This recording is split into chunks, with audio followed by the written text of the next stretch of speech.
Absolutely. And I think really I've been kind of coming to this realization that in many ways that structural component is possibly, is certainly a very important aspect of ministry and what people are even looking for, maybe not consciously, but. Well, I mean, certainly a community aspect. Yeah. I would say yes. I have a harder time with sort of, when you say structural, it makes me think of like, well, and now the words dropped out of my head. Institutional, right? And of course, you know, I've managed to find myself in a hierarchically structured institutional church, right? For which I am grateful, you know, and I'm sort of surprised that the Lord put me there, but I mean, that's where I've been since 2008. And it's a good fit for me. So that's nice. And, you know, I mean, I don't know, I think one of the tasks of a theologian is to try to get disparate groups of Christians to work together. So I do a lot of chatting with, you know, other pastors, you know, like Wayne Morgan over at First Baptist is a dear friend. Right. And we chat every couple of weeks. And Pastor Fleming at Our Savior's Lutheran, especially with their new, you know, they're now an affirming church, right? So and they've really jumped into that with both feet. Oh my goodness. Oh, awesome. Right. So yeah, well, it's neat. And like, it's funny because, you know, I'm a trans person who doesn't like queer.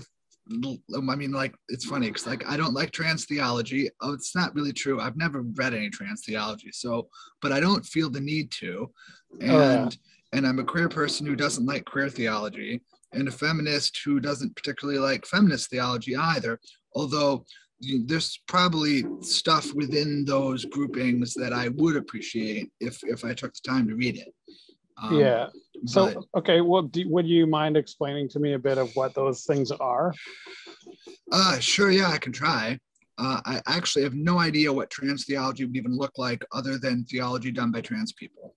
And so, like, as far as that goes, I suppose any theology that I do would be trans theology by default. I suppose, yeah, that's about all I know. I mean, queer theology sort of goes all over the place, right? So some of it is about, you know, finding textual examples of what some people might consider queer relationships in scripture. I think that stuff just takes scripture and distorts it in not very helpful ways. On the other hand, I definitely know people who have remained in the church specifically because of their exposure to queer theology. And that can only be a good thing. And feminist theology is sort of the same, except with the feminist bent, right? So, so that's sort of really more about taking down the patriarchal side of this perception that we have of God as a man, like. Yeah, it can definitely be that. It can definitely be that. But I mean, like that for me is such old hat. Like, when I was in 5th grade, my father and I used to, you know, change the pronouns for God in songs that we were singing all the time. So, like, I mean, it's like I use he, him pronouns for God, but I do so in the full knowledge that God is well beyond our concepts of gender. And, you know, I mean, scripture is just full of, you know, different metaphors and descriptions of God. Right. And different conceptualizations of him. And and so, you know, I mean, if calling God he is conjuring images for you of some sort of, you know, punitive hierarchical male, well, then don't do that anymore and use something different, you know. Right. But if that's not an issue for you, you know, then don't worry about it, and that'll open you up to being able to use, you know, more historical sources, which I think is really important, right? Because I think the life of the Christian community is colored by our history, and not only the history in Scripture, although I think that's very important, right? The history of Israel and the covenant, and the history of the early church and the life of Jesus. Mm-hmm. But also the history of, you know, the Church Catholic, right? And I think that, you know, right. And absolutely. And it's good to be able to draw upon that, right? And if you sort of try to ignore that, then you end up sort of like rehashing the same sort of things over and over again when you don't need to be doing that. You know, and so that's kind of where that's at. I did just finish a chapter, and I'm almost done now I've been reading Stanley Hauerwas's A Peaceable Kingdom. I don't know if you're familiar with Hauerwas. No. Well, I would commend him to you, I guess, if you have a philosophical bent to your theology at all. He's certainly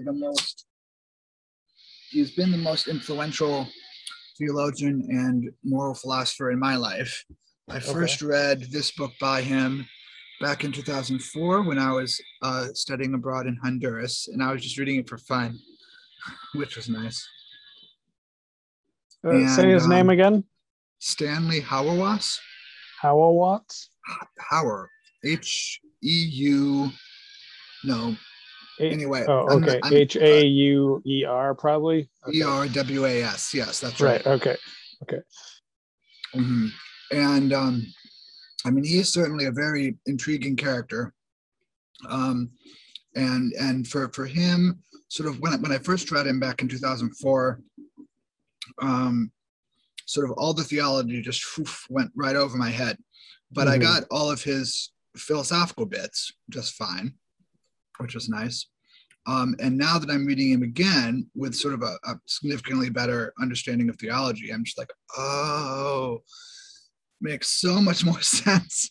And for him, he's really big on both the narrative character of the church, and boy, I mean, he's not easy to summarize, is the thing. I mean, if I was gonna say anything particularly profound about him, it would need to be in like a long essay format. Okay. So he has a lot of ideas. Yes, he does. I mean, he's advancing a specific kind of argument about Christian ethics. And he's very specific about how ethics need to be qualified, right? With a qualifier like Christian, or I don't know, there's a lot of different competing ethical theories out there, take your pick, right? And goodness gracious, there's even more now than there were when he wrote that book back in 83, I think was the year. So yeah, and anyway, it's quite interesting. And he's always careful to talk about how it's important to live into God's calling for your life and for the life of your community, and that's really important. He's big on virtue theory, right? He's really a virtue ethicist, and so the way he tackles that is talking about developing character, right? So that over one's life, one develops character, and thereby one is able to deal with what he would call like moral, this isn't the word he uses, but moral dilemmas where there's no clear right or wrong choice, right? Sort of like where all choices are bad. Right. Right. And so like that's a chunk of what he's talking about too. He generally is rejecting deontological and theontological forms of ethical questioning for various extremely excellent reasons. And as someone who's sort of a former neo-Kantian, I appreciate his perspective on that.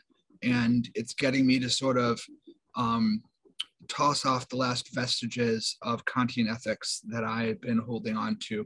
Not that I was ever a very good Kantian, to be honest. I lied my ass off in certain situations. But honestly, there were situations where lying was called for. So there you go. Well, that sounds interesting, but probably a lot of it is over my head because I have always kind of, well, I guess my approach to philosophy is that I like to talk about ideas, but I don't really enjoy talking about like, I guess to me, philosophy often turns into just a bunch of name dropping about with names that I don't know. And I'm like, well, useless then. Exactly. So it's like, I mean, I haven't read Kant, whatever. Oh, yeah. So sorry. I don't know what you're talking about, but it is good. And I think this is an interesting phenomenon because I think if I did know, like if you were to sit down with somebody who had read that, you would have just taken a massive shortcut and they would have a very clear understanding. Whereas if you have to go back and explain exactly what you're saying without any of that history, it's going to take you an hour to get me up to speed. It wouldn't take me an hour, but I mean, to be honest, I've gotten much better now at being able to, and I should have prefaced the beginning of the conversation with this, that if I say anything that you're unsure what I mean, you should just ask, and then I will do my best to explain. I always will, or I'll just ignore it, or I'll jump over it. I'm fine either way. I don't have to know what you're saying. Okay. Well, I mean, I can give you the bare bones on Kant because that would be helpful. So Kant has his famous moral ethical imperative, right? Whereby certain actions or decisions are always wrong all the time, and he would include lying in that. Okay. And so why would, I guess, what assumptions is he using to so right now that already shows that absolutes are possible, and then so why, at least according to him, right? So there's a lot of, that's the thing, is like there's all these if you're trying to dig into why he thinks that is a conversation I probably couldn't have because I haven't read Kant since my early 20s. Right? I mean, I could give you the bare bones version so that you have some idea of what I'm meaning. And the real important bit is just that Hauerwas is rejecting that, although he is pointing out how many Christians find that approach intriguing, if not useful, just because if you think of the law, right, in scripture, I mean, and when things have sort of ways in which the Christian church has talked about, getting divorces, or fidelity is the way I should really phrase it. Fidelity and various other things. Right. One can see why a Christian might be attracted to that, or at least Christians of certain types might be attracted to that because it, because it sort of provides a sort of non-Christian way of thinking about ethics, right? And that's the real issue that one of the real issues that Hauerwas has with it is that it's trying to sort of globally apply ethical modes of behavior, and I would say it's failed, right? I mean, goodness gracious, look around us. I mean, it doesn't take very much looking before you say, "Oh my goodness, like this is so clearly,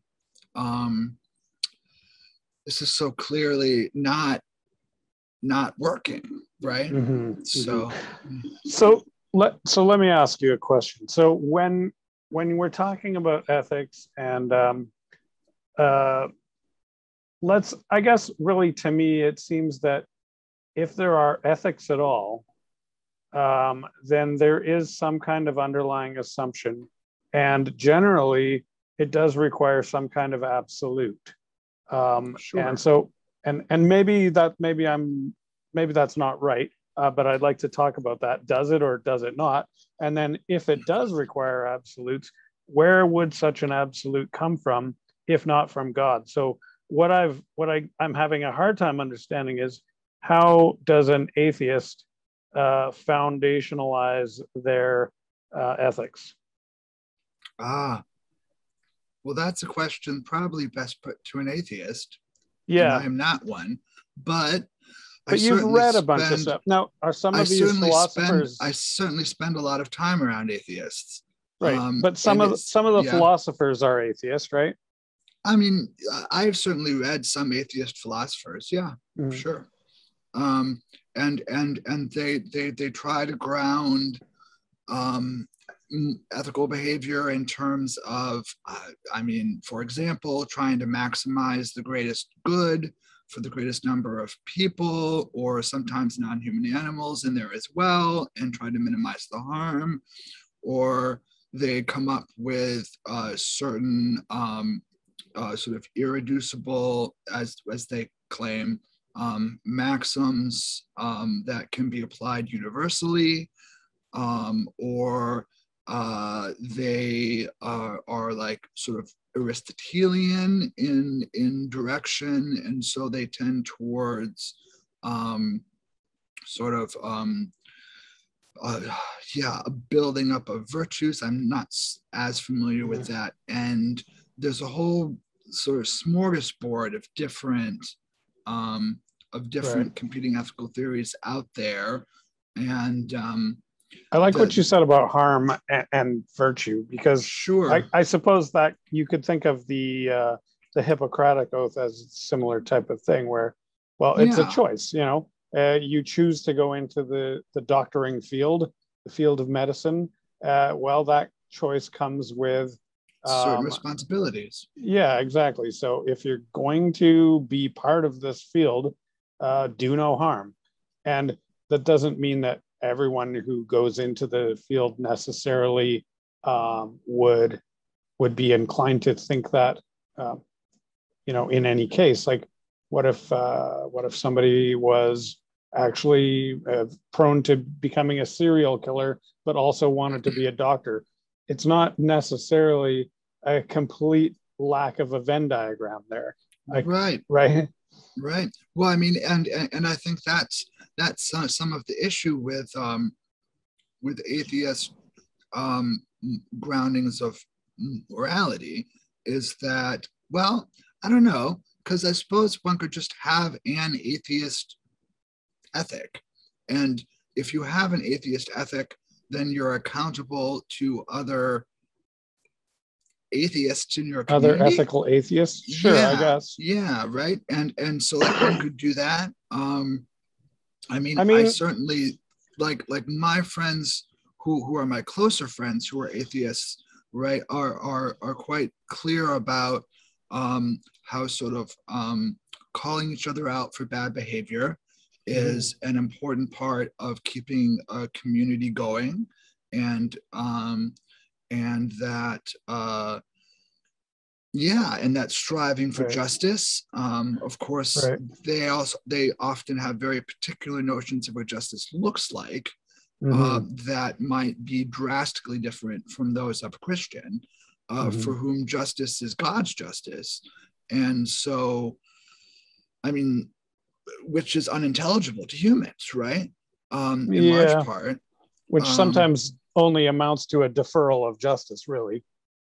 Well, I mean, I suppose. I mean, depends on what. I don't know about that, but Yeah. but it can, right? It certainly can. It could. Yeah. And right, which is why you have, people who are extremely willing to sort of enact their version of justice on the world, right? You're right. Which is something that's true of people who claim the mantle of Christian and people who don't, and people, right? I mean, and that's absolutely. I mean, and unfortunately, a lot of those people seem to feel that using coercion and violence to further those aims is justified. And I mean, I'm a very committed practitioner of Christian nonviolence, which is something I have been since my early 20s. And it is not always an easy thing to be. And in fact, the fact that I say it out loud, A, is kind of rare, and B, in part, I think I may say it because were that not the case, I would be out there trying to enact my version of what I think justice looks like, right. And so it keeps me in check, right? Yeah. So to me, that brings up ideas around, really it's about control. I mean, not necessarily, but when you talk about justice, it could be a punitive, like we're trying to punish somebody for something they've done. Oh yeah. But in many cases, it's looking forward. It's like, this is what we want people to do. So even if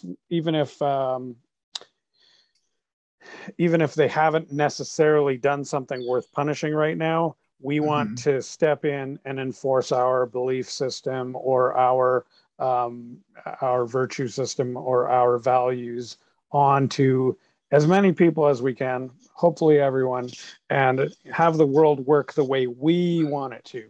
Which that's especially true in like the West, right?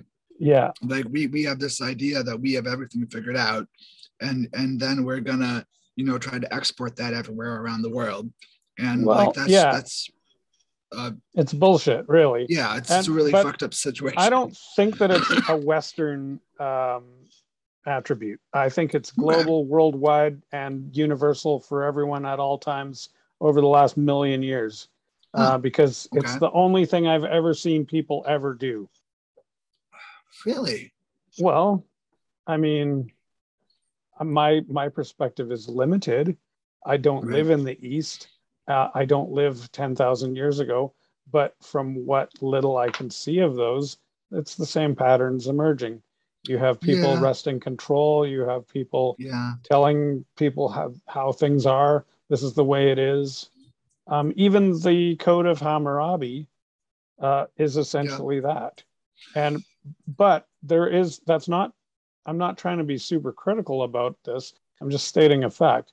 It is, I am somewhat critical about it, but it is also beneficial because, like you said already, like when it comes to a community and like your friends admonishing one another and reminding, we do need that. And that can only happen if there's an agreed upon set of rules, I guess. And that is necessary in order for there to be any kind of order in society, I believe. Well, to bring it back to those specific people that I mentioned, they certainly wouldn't think of it as rules. They would think of it as, I don't know, methods of accountability, perhaps. But they still amount to rules. I'm not sure they necessarily do, but well, okay, but I don't want to like defend like these particular people's perspectives. I'm just saying, but okay, what if let's look at gender, what's the word? Adjectives? Gender identity? Yeah. Sure. He, she. What are those called? Adjectives? Pronouns. Pronouns, is what you're going for, yeah. Yeah, that's what Man, my English escapes me all of a sudden. Oh dear. Okay, so pronouns right now, there's a rule. It is a rule. You have to respect people's pronouns. It's correct. You do have to. You have to respect people in any way they need it, right? We do have to, but why? I mean, boy, that might just be a sort of. I don't think you have to. I don't think it's a rule. I think it's common. It's not being an asshole, right? Okay. Yeah. Okay. So and there are plenty of assholes out there, right? Sure. I mean, just to be clear, right? Yeah. Since this is being recorded, right? So I'm trans and I use she, her pronouns, and that was a whole journey and a fucking half. And I'm quite comfortable with that at this point in my life, which is great, because I wasn't for a long time. I was depressed and dysphoric and running away from it hard. And now I'm definitely not doing that. And additionally, I don't think, and I'm aware this puts me in this sort of minority of sorts within the trans community. I don't approach it as a choice. I know certainly lots of trans people do, and they have lots of fun playing around in genderland. But for me, it's simply the way that I was made by God, I would certainly say. And it's not something that I could change if I wanted to, but it's also not a centrally important part of who I am, right? I think the centrally important parts of me are being a child of God, and and I have other attributes and characteristics, one of which is being trans. You can't quite see, I do have my trans button on. Anyway, there we go. She, her pronoun button. I mean, and I've got one on my purse, and I mean, that's mostly to help out the cis folks so that they don't, mess up. And, and I guess theoretically to signal allyship with other trans people. Although, goodness gracious, we're not a monolithic block of people any more than any other, grouping is a monolithic block of people. But anyway. I think you just hit the nail on the head there, because and I know that I could get away with this with you, so that's why I brought it up. But I kind of just trapped you, because you said now if they mess up and use the wrong pronoun. So this is what I'm trying to get at. Yeah. I'll correct people. No, exactly. So why is it that it's a mess up? It's a missing the mark in our, if you want to use take the same terminology, it's a sin. Because sin, would definitely not call it a sin. I would call it a mistake. No, but here's the thing. A sin is nothing but a mistake and a missing the mark and a messing up. I can roll with that interpretation of sin. So I'm a Calvinist, so I think that we are mired in sin, and sin is a general condition of the world. But I guess it is also true that one makes individual mistakes, and some of those are in fact sins. And it's one of the reasons why I am very grateful to pray for forgiveness, every Sunday and literally every evening in my personal evening prayers, set aright things we have done or said askew is a direct quote from an evening bedtime prayer that I do, because, moral perfectionism is trash. And no one's gonna get everything right all the time, and you can't try it, because if you do, you'll get yourself all trapped in anxiety and everything, and that's no fun. So again, we keep butting up against this idea that there's something that's right. And but you also mentioned that the world is a mess. And I would completely agree with Calvin on that point. The world is a complete mess. And really, perhaps perhaps it's more accurate to say, or more constructive to say, the world is really fucked up than it is to say, yeah, something that has these theological implications around it, like we are conceived in sin or whatever it is, because there's they're really the same thing, but they're also drastically different. Totally. And to me, that's important, and I really can't figure out why at this point. Okay. Well, I mean, like it feels to me like it's important because there are only certain types of people who will respond when you say that we are mired in sin. Yeah. And then, like, the term that I like using the best to sort of denote the fucked upness of the world is to say that humans are all fallible creatures. Mm-hmm. That seems to work well for some of my friends for whom religion is an anathema, and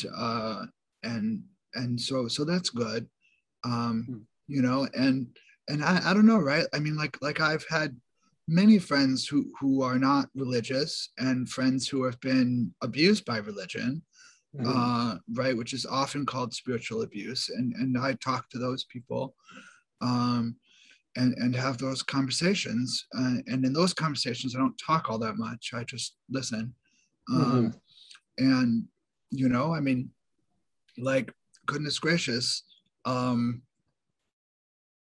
yeah, it's it could be dispiriting if I did not have the character to not be dispirited, right? To bring it back to a Hauerwasian character thing, right? Where, I mean, I don't, like, I have joy and gratefulness in the same breath as I have sorrow and dispiritedness. And I think that's just really important to be able to hold those things in tension with each other, and right, do what one can, right, in the moment. Right, absolutely. That's really profound, actually, because it is, the world is messed up, and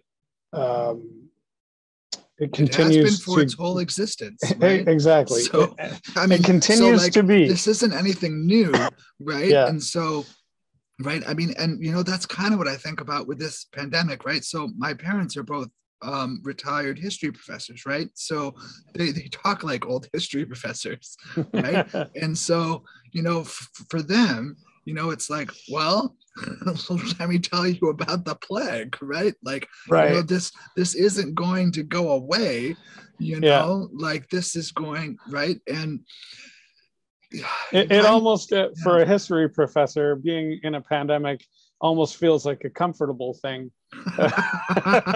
Well, I mean, finally, we get to experience this. I mean, oh my goodness. But this is the thing: is this the Earth has gone through so many cataclysmic events, whether it be comets, giant mega volcanoes, solar flares, ice ages, worldwide flooding. Like, just every time you turn around, if you look in the right areas, it's easy to see these things, and yet we keep surviving. And yes, which, I mean, I would say literally by the providence of God. And despite our human machinations to the contrary, right? You know, which, I mean, of course, I think primary in those machinations, well, maybe not primary, but that's the word I use, is sort of trying to solve things through, you know, governmental intervention, right? I mean, and just to clarify here, I'm a non-centralized state socialist and an anti-capitalist, and committed very strongly to both of those things. Of course, you know, I mean, I also, you know, spend plenty of time with folks who are, you know, are not radical in their politics, and I like to meet people where they're at. Right. You know, and whether that's, you know, conservative church folks, or you know, like liberal. I mean, I have a hard time with liberal and moderate political people, honestly. If they're really into politics and they're not radicals, I have more trouble with that these days than How can you be into politics and not be radical?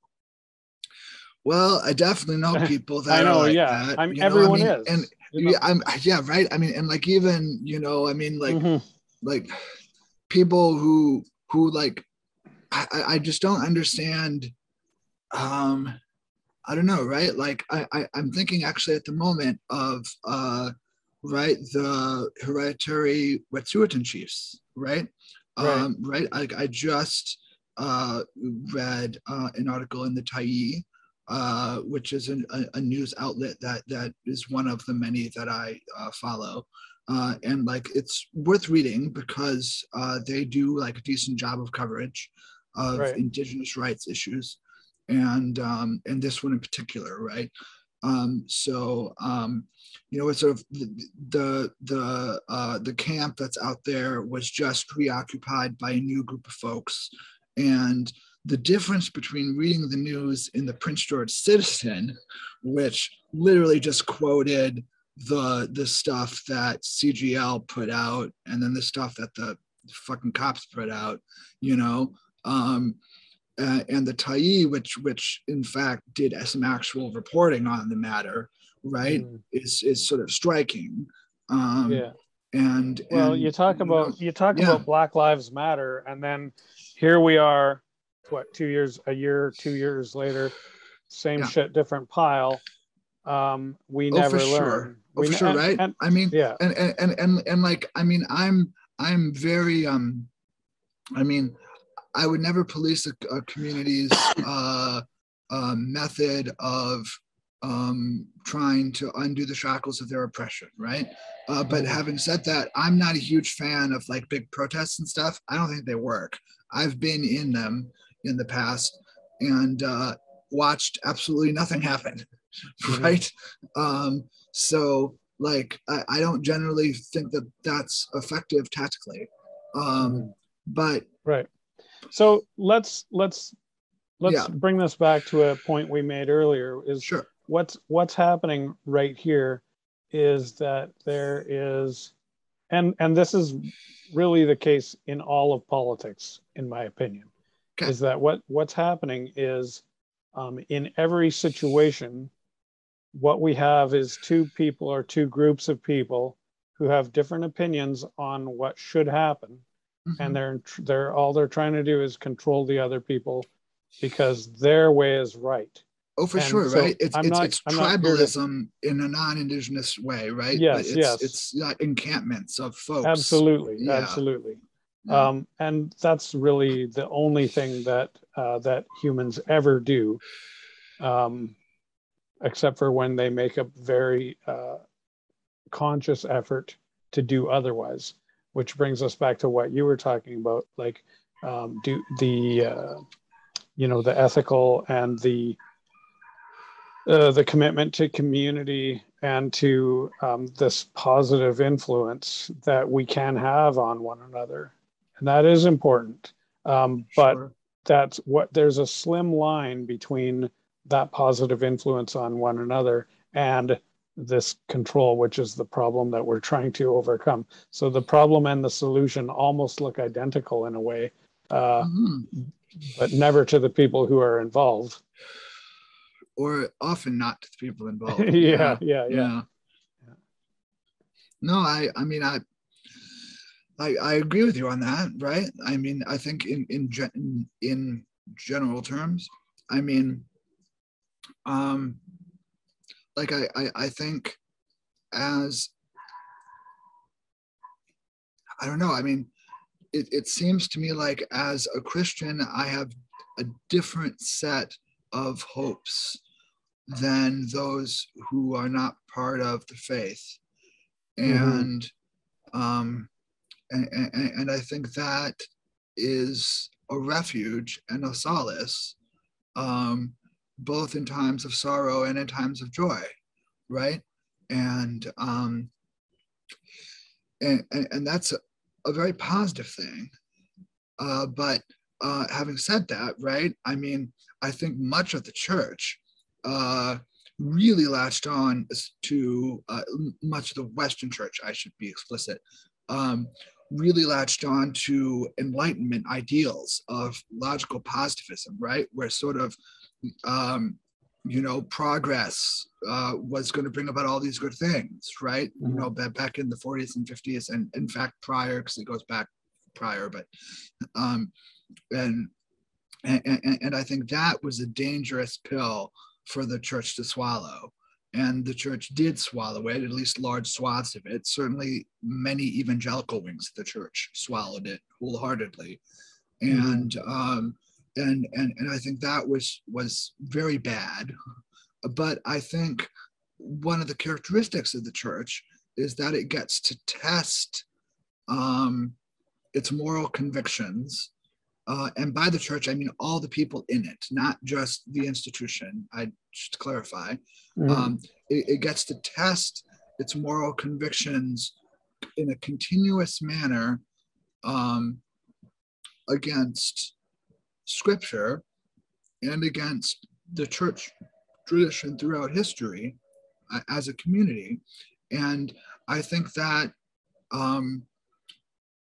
gives room for more interesting and imaginative solutions to things, right? I mean, and like certainly like when I was at Calvin, so I went to Calvin College and studied analytic philosophy there. When I was at Calvin, there was a big push for sort of like social justice was the buzzword, right? And I mean, I was tangentially, involved in some of that stuff. I mean, I was like the radical leftist on campus, although I wasn't nearly as radical as I became later in life. But still, at this point now, sort of social justice has become this empty buzzword that doesn't mean a whole lot other than like performative, like we're going to rename this school because of its colonialist stuff, which, I mean, goodness gracious, in Prince George, when they fucking renamed Kelly Road, right? Wasn't that it? Anyway, like the amount of pushback they got for that was astounding, and disappointing. But at the same time, like that was a performative gesture, like reconciliation, whether it's with the trans community or the queer community or the various indigenous communities, right, requires concrete action. And like that's the piece that's missing, is right. I mean, when it comes down to it, we need to quit saying the right thing and focus on not being an asshole, like you said earlier. Right. Like but actually, then again, what is an asshole and what is not an asshole? And this brings me back to the thing about rules, is that there has to be rules is a weird way to say it. I completely understand that. But that's my point, is that there's a rule that says if you do these certain things, you're an asshole. So these rules are very, very good because they point out to us, oh, well, assuming that I don't want to be an asshole, these rules help me avoid those certain types of behaviors. Sure, right? I mean, I was just going to say, and that sort of seems like it, but like those rules, if you will, they sort of, they depend on societal pressure, right? Yes, absolutely. For their enforcement, right? Yeah. And for their definition. Yes, and for their definition, and which makes them slippery, right? Oh yeah. So, well, the Wet'suwet'en thing is a perfect example. Like the cops and the oil companies are playing with that slippery factor, because it's in their best interest to do so, because they don't want to simply go, oh yeah, these are rules. You know, we understand racism now. Like yeah. right? We understand racism now. We're just gonna like chainsaw and like axe through a door and like arrest a bunch of folks for being on their unceded land that's never been right. I mean, like, right? It's just fucking ridiculous. And I that's can't the even thing. with So that because nonsense. and I think that's the thing, is that humans like to play with those rules to see if there's some kind of advantage that can be kept, especially rather than, I mean, it's one thing to gain an advantage, but God help us if you try to take away the advantage that we've become used to. Like, amen to forget that, right? Yeah, right. I mean, like that's a good point you made. I appreciate that point, right? Because like what's interesting is, I mean, so for non-Christians, right, they would see it perhaps that way, and then for Christians, right, it becomes pride, right, which is one of the 7 deadly sins, right? So one needs to sort of right, which is sort of like a deeper way of thinking about the same thing, if you will. Yeah. So in the context of this mentality of sin and virtue, I suppose, then there's all those.